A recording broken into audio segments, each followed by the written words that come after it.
Ffarwel I lan gyfelach lon, a'r merched ifanc oll o'r bron. Rwy'n mynd gael gweld pa un sydd well, a'i gwlad fo'i hun i'r gwledydd pell. A martio nes I yn y blan, nes I mi ddod I dre Pontfan, ac yn orod tan fawr ei sbort, yn listio'r gwir i'r Duke of York.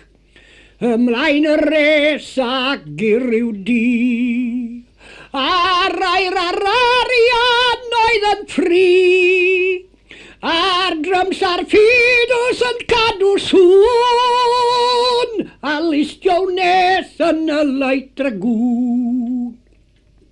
Rôl I ni gyrraedd Llundain Fri, daeth diwti galed arnom ni, sef hanner dryll a'r cleddi noeth,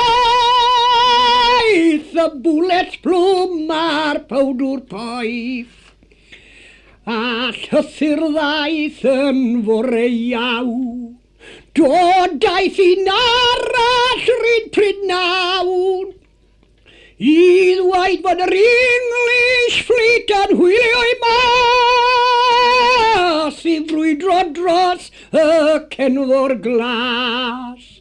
Ffarwel fy nhad a canwyl fam, sydd wedi'n magu a dwyn i'r lan, mewn sens ac oedran o flaen y tân, a chan ffarwel fo'i'r merched glam.